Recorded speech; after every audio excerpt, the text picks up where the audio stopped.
Okay, we went searching for them because today is a very special day. We have two phenomenal guests who will help us navigate through the show today as we take a look at our 2021 learnings. A quick postmortem if you like, and you will also take away tips for the new year. Yes, we'll take away tips for the new year. While the renowned relationship experts and motivational speaker and wealth creation agent, Dr. Olumide Emmanuel, helps us look at our weaknesses and strengths in the last year, Pharaoh Shonuga will be joined by Yewande Adeusi to prioritize what lessons we've learned from 2021. Exactly, John. So on a scale of 1 to 10, this is you now on this in the spotlight. Yes. Okay. Hot seat. Too. Hot seat on a scale of 1 to 10. Tell me. You know, you asked me that time. I gave you a very, an answer that wasn't verbalized. But it had a lot of weight. Yes. So on a scale of 1 to 10, I'm making it easy for you. Put yourself, score yourself now. I'll also give you a... Oh, no! That's not acceptable. But frankly, Helen, yesterday it was kind of topsy-turvy, up and down, then, but at the end of it all, they say that, of this, we should always give thanks to God. So I appreciate God for everything that's happened. Everything for me has been a learning curve. True. Yeah. Very true. If I didn't learn how to do it, now I learn how not to do it. Wow. Profound. Yes. Yes. Wow. Okay, for me, this show, after every Saturday, I would go home and reflect on my life. And I would say to me, Helen, where have you been? Because we've managed, by the grace of God, to bring some wow guys, very, very articulate, very intelligent, very professional in all of the areas that we have, brought up as topics and focus as we, attempt every week to get the family prepared for a better and wholesome life, in all areas. And the guests, after each production, I'm like, okay. But you will ask me, how much of it did I put into practice? So how much of it did you put into practice? Not very much. Because distractions of life. Okay. You want to do something and you get to do the almost opposite. You don't find the time, you don't find the presence of mind. Focus. Yes. And I hope that the common sense expert, who has been doing this job for a long time, will be able to help me, achieve when I leave a show, when I get very important critical information, how to move on to the next step. Not bad at all. Thank you. After all said and done, here we are in 2022 with the opportunity and prospect to make right the wrongs of last year. Exactly. So true that is. And time to join our first guest at this point. We can't wait to meet him. He's a best-selling author of over 50 books, one of the world's leading relationship experts, motivational speaker, and wealth creation agent with over 3 decades transforming lives. January 1st, very special guest holds an executive master's degree in business administration as well as a real estate executive certificate with special focus on capital investments. Dr. Olumide Emmanuel is a leading voice for personal, corporate, and national transformation. I am extra excited. I haven't seen him in a long while. It's such a pleasure that he could say yes to our invitation. Please join me to welcome Dr. Olumide Emmanuel, commonly known as the Common Sense Guru. Common Sense Guru. Good morning. And thank you. Happy New Year. Happy New Year. Happy New Year. It's a joy to see you again, even though it's virtual. It's a joy to be on your show. Thank you. I want to thank John and Helen for having me. It's a new year and it's a good way to start the year. Thank you. Thank you. Thank you. I've seen you on a couple of shows, and I'm like, no, this is my friend now. What? He's doing so much with other people. He should come help us here. So, what, in your opinion, will be the defining landmarks? We're looking at 2021 in our nation's progress in the year just rounded off. Well, I think with what has happened beginning from 2020 with COVID into 2021, when we entered into 2021, the early part of 2021 was still filled with uncertainty. People were not sure whether we'll go back into lockdown. They were talking about second wave and then third wave, and we ended it with Omicron. So it's been 2021 was filled with so much uncertainty that people did not even know how to plan because you weren't too sure. Because all your plans of 2020 were messed up with the uncertainties that met all of us. So for me, I think 2021 was a continuation of 2020 in the sense that it shows us that we don't have control over life. Wow. That we don't have control over life. We don't have control over everything. So we should focus on trying to make the most of what we can control. And for those things that we cannot control, we should gain wisdom on how to navigate them when they come. So that's one lesson I believe people must have learned. Another thing that people should have been able to learn with 2021 is that you are the architect of your life. No one is going to plan your life for you without your direct involvement. The government is not going to plan your life for you. Your family is not going to plan your life for you. You have to be involved because you are the most important person in the equation of your life. And if you have not come into that place of taking personal responsibility to ensure that you turn out the way you want and you are the best version of yourself, then you have no one but yourself to blame. Because look at what's happening in our country today. It's very evident that the government is confused. Economists are confused. Scientists are confused. Almost every thought leader and all the people that you think are supposed to guide you are all confused and they are just groping in darkness. So it means that whether you like it or not, you have to take personal responsibility for your life and ensure that you are ready to pay the price to make the most of your life. For instance, we have entered into a new year now and everybody's saying Happy New Year. But the question is it really happy? What is happy about the new year? The new year is just the date. Yesterday was 2021, but today now is 2022. What changed? Nothing but a date on the calendar. By the time we were saying Happy New Year earlier this morning, Australia has said Happy New Year 10 hours before us. By the time we said Happy New Year, America was still 6 to 8 hours behind us waiting for the new year. So the new year is nothing but a date. The new year is nothing but a change in the calendar. So the question then will be, what will make a new year happy? So when you enter 2021, it was the same. So if you are 42 years old, you have probably had 42 Happy New Year. But where your life, was there any happiness? Because the only constant in the life of any individual is you. So whether it was Happy New Year or this New Year, you are the only constant. So you are the major factor. So if there is going to be any change, you have to make sure that you take responsibility for you.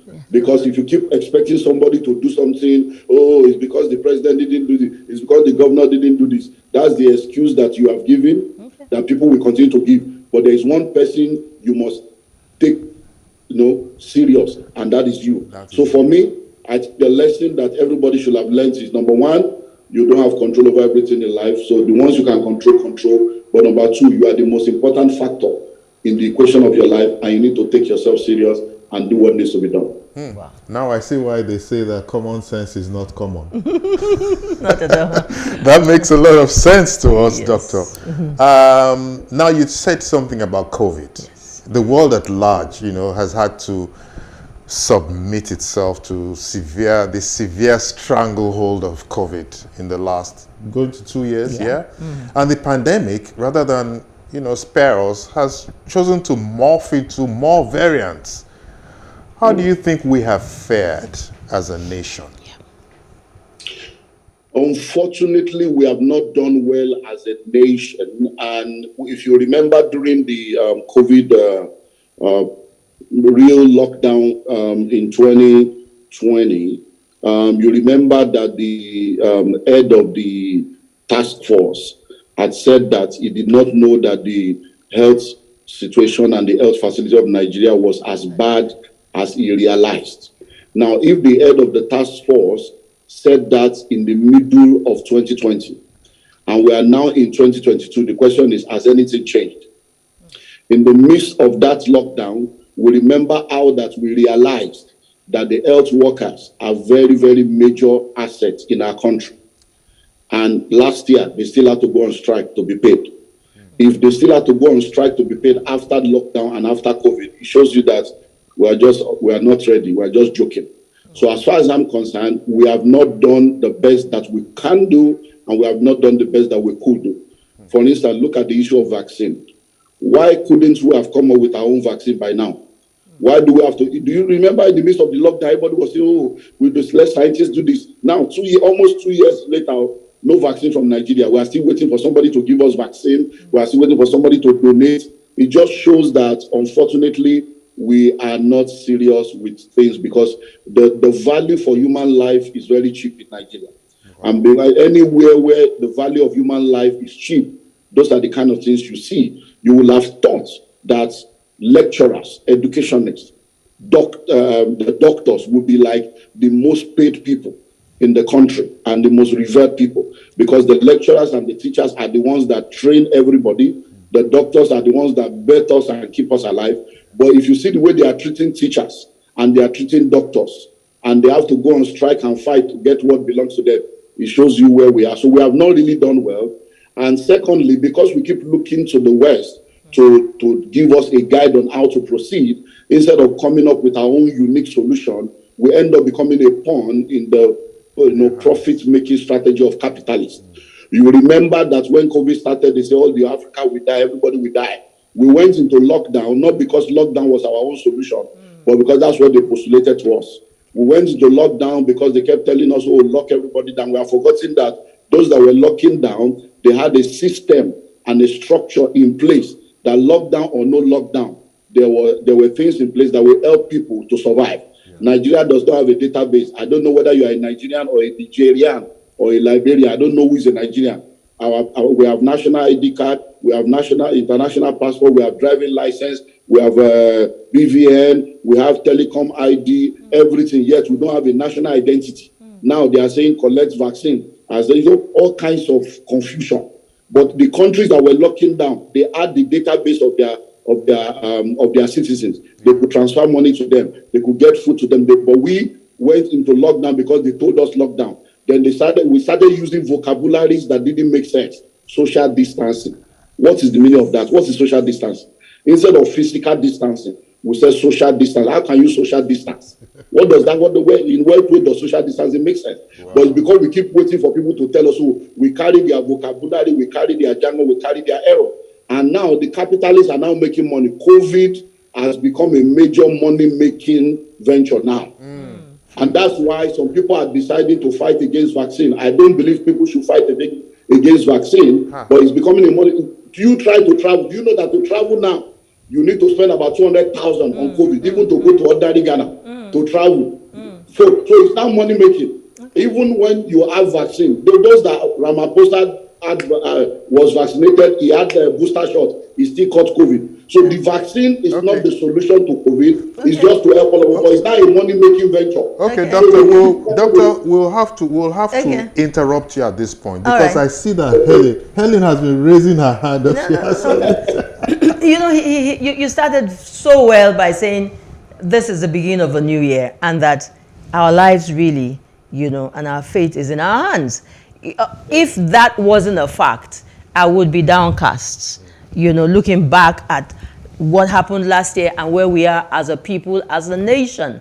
But then, in all of this confusion and the failures, the power lies in my hand. So I must be able to find a way around it. And that gladdens my heart. Now, this program is designed principally to examine issues that impact families positively. We have observed that family values are almost obsolete, if I can use that word.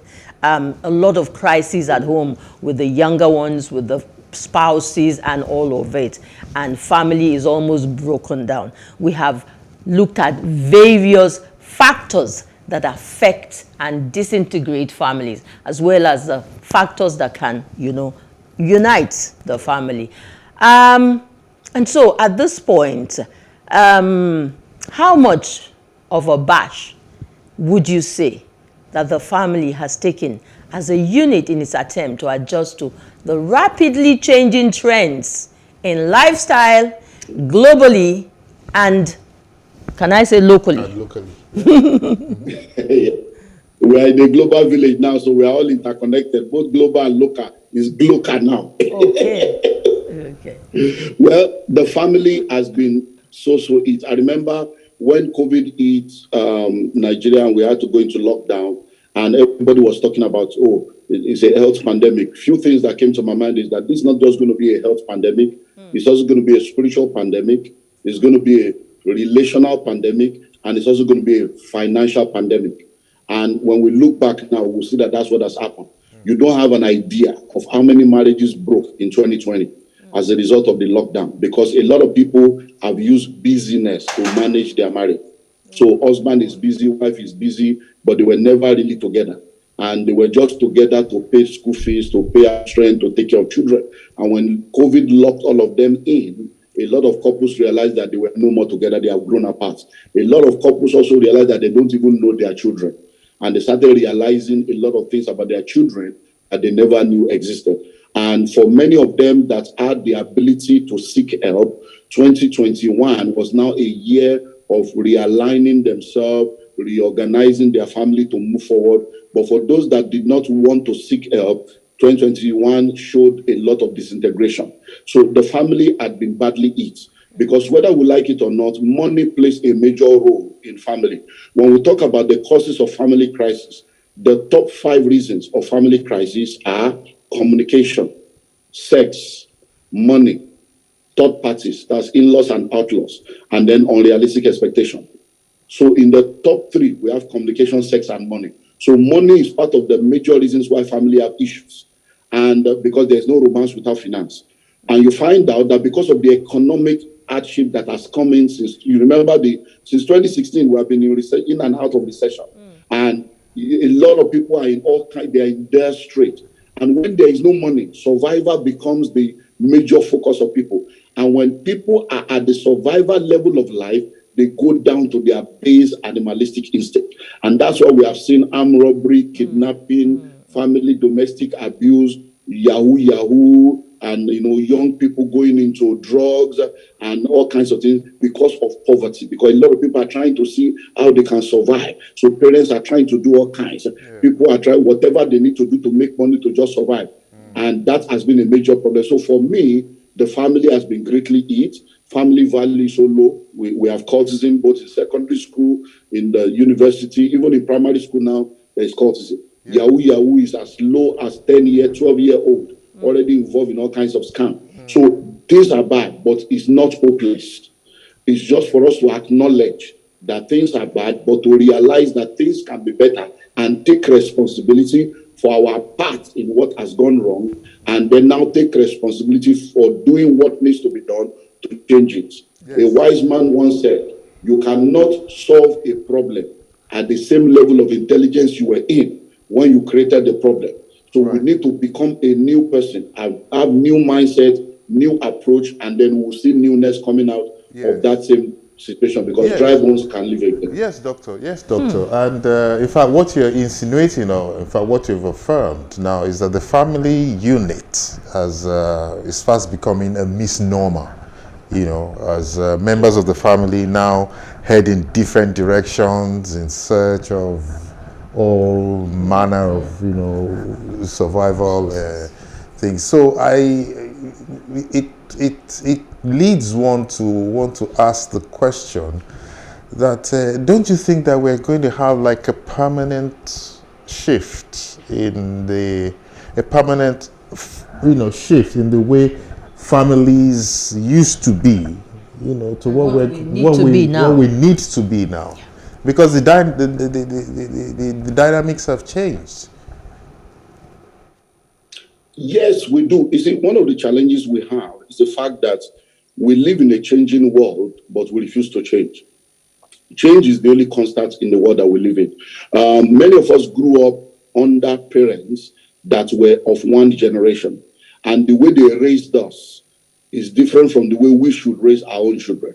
But because we did not know better, we were raised mostly in a disciplinary structure. This is the way it must be. Whatever I say goes, because I said so generation. And then we grew up raising children that are growing up in a different generation. And we want to raise them the way we were raised. And now there is a lot of crisis between parents and children. When we were growing up, our parents wanted us to be engineers, doctors, and lawyers. Why? Because they wanted their children to have a career that gives them a prefix. So my child is a doctor, engineer, barrister. But when many of us now started growing up to say we want to be footballers, we want to be actors and actresses, it was like, hey, who did this to me? But now we have now come into that place where we realize that there are so many careers that are springing up that our parents were not aware of. But unfortunately, we are repeating the same mistake because now our children are saying they don't want to go to school. They want to do coding. They want to become a graphic artist. And you are telling me, graphic what? Are you all right? Which one is that one? As at 5 years ago, to be a drone pilot was not a career. Now it's a career. Yeah. As at 5 years ago, to be a social media manager was not a career. To be a social media influencer was not a career. That's now a career. Many of the careers we grew up with are expiring. To be a doctor now, you're on your way out because technology is replacing. We don't need medical doctors anymore. To be a lawyer, you're on your way out. So many of the careers that exist today, they are 21st century dinosaurs. And now, instead of preparing our children for the future, we are preparing them for our own world that is expiring. So it's becoming a crisis. So we as parents need to realize that the world we grew up in does not exist anymore. And trying to prepare our children for an expired world is not wise. We should be preparing our children to solve tomorrow's problem and not to solve today's problem. And that's what we need to know. So the family has changed. We now have Generation Z and we have Generation Alpha. And now Gen Z are the teenagers and the young adults of today. Generation Alpha are the people that were born just 11 years ago. So anyone that was born 11 years ago, they are Generation Alpha. Now listen, Generation Alpha does not understand the real world. The world they understand is online. So the online world is their own real world. But many of us that gave birth to them, we don't even have Facebook account. We don't even understand technology. So when they are on the phone and they are doing things on the phone, we think they are unserious. We think they are not concerned. We think you are very unserious. All you do is phone. All you do is iPad. But that is their world. Yeah. That's their newspaper. You know what, doctor? Yeah. You know what, doctor? Yeah, no one. Can I interrupt? Can I just interrupt you at that point? Because I want to know what generation Helen belongs to. Helen, are you which? Why would you interrupt, doctor, to ask me what generation I belong? Why must you? You are all baby boomers. You are not even. You are in the 60s and 70s children. You are not even accepted in this equation. Wow, some true and some facts coming out here on the show. It's today with John and Helen on Plus TV, and we have the common sense guru with us. We have said so much about the family because that's our thrust on this show. Yes. But the family does not exist in itself. We live in an environment, and politics is key to a lot of the things that affect the family. So we cannot examine a year to 2021 without touching on politics, doctor. So could you quickly give us a sense of what we should expect in the months leading up to the nation's next election? The young ones want to be involved. Now, we just need to correct our mistakes. That's all we need to do. So all this, what do we expect? There is nothing to expect if you don't inspect yourself to do what needs to be done. I am so concerned about personal. I just completed my second PhD last year, and I did my dissertation on the role of personal and political leadership in the economic empowerment of individuals. So I've come to a place where I know that if you are going to ever make it in any aspect of life, your personal leadership and political leadership plays a role, but it begins with you. National transformation is a function of visionary leadership and engaged and patriotic citizenship. And it is a catch-22 because all the leaders come from among us. All the people that are complaining about Nigeria today, if they become leaders tomorrow, they won't do differently. Why? Because all the people that are leading us today, they are not foreigners. They were raised from among us. So if there's anything that is going to change, number one, do you have your PVC? Many people that are talking and making noise about Nigeria, they don't even have PVC. You can't vote. So what is all this? You know, INEC does not count prayer points. INEC does not count Instagram like and Facebook followership. Those are not what INEC will count. So you can go to church from today to tomorrow, mountain to mountain, and pray all the prayer you want to pray. You are just fooling yourself because that does not equate to votes.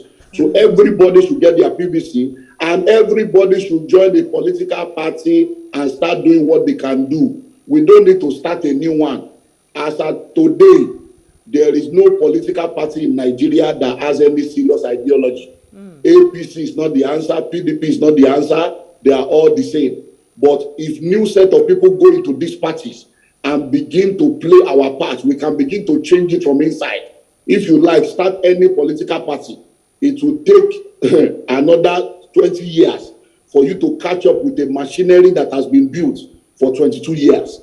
So all these APC and PDP machineries, they are a combination of 20 years machinery because it's the same people jumping from one place to the other, restructuring. So you need to look for which one to join because none of them is better. So you don't say this one, none of them are all the same. But you cannot change things from outside by making noise on television or on social media. So everybody get your PVC, join the political party. If APC has 50,000 members and 100,000 new people with new ideology join them, we can wipe out the 50,000 members within 2 years by changing the ideology from inside. If PDP has 50,000 members and 100,000 new people join them from outside, we can change it from within. So to stay outside and be making noise, we are fooling ourselves. So the solution is take personal responsibility.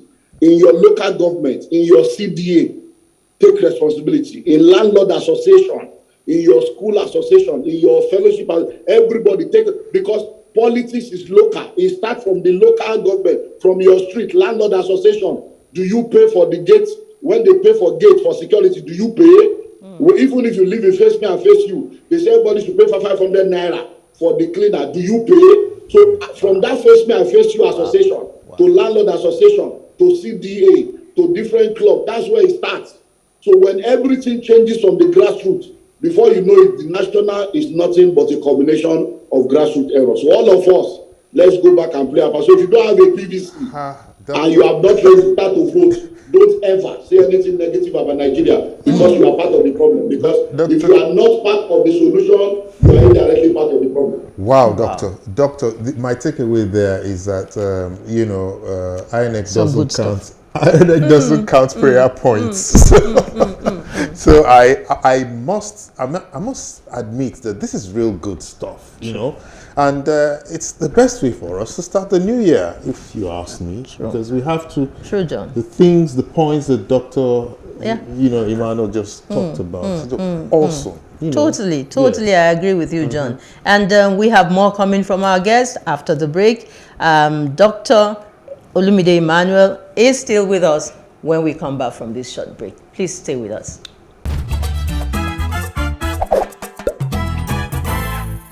All right, welcome back. New edition of Today with John and Helen on Plus TV Africa.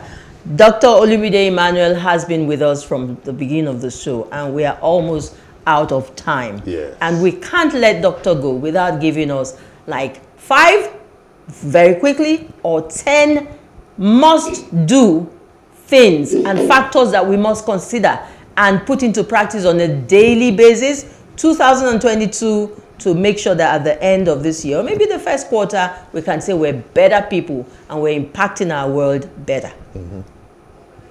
Well, thank you very much. I don't know if I can do 10 because the time is gone. So let's do 5. So, number 1, become a new you. A new year without a new you will produce old results. So become a new you, become a new version of yourself. And in order for that to happen, number 2, examine yourself critically. Self-examination is one of the most powerful tools for personal development. If you don't examine examine yourself, failure will examine you. So you need to examine yourself. Where have I missed it? What mistakes have I made? What opportunities have I lost? So that you can now repair yourself to move on. So number one is become a new you. Number two is examine yourself. And once you're able to examine yourself, you will know all the things that has gone wrong. Then number three will be set new goals. You now need to set new goals for yourself. So okay, this new year, I want to be a better person, better husband, better father, better parent, better this, a better citizen, a better. So you now set those goals, and then you begin to examine and establish those goals. Then you need to now do new things. You cannot continue to do the same thing and expect a different result. So if you want to experience new things, if you want to experience a new year, then you have to do new things. So do new things. And as you begin to do new things, you begin to see how that the year will be good. And finally, in all that you do, ensure that you play your part. No one will play your part on your behalf. Play your part in ensuring that that which you expect to see, you play your part to see it. Don't give excuses expecting somebody to do for you what you should be doing for yourself. And once you play your part, it's only a matter of time you will get a good result. So I believe that everyone listening to me today, as you have crossed into 2022, this year it will be all-around growth. And at the end of the year, you will look back and be grateful because this year will be bigger, brighter, and better. So Happy New Year to you all. Happy Thank New you. Year, Dr. Thank you, and I say amen to Emmanuel. that. Happy Thank New you. Year to you, sir. John. All right, with these tips, I mean, we can't go wrong. So thank you so much, Doctor, for your time and for sharing your wealth of experience with us. Happy New Year once again, and our love to the family and to the Common Sense group. Bye for now. Okay. Thank you. Bye-bye. Okay, so let's move on to the next segment with our Keep Fit instructor. A better you in great shape and health is a must in 2022.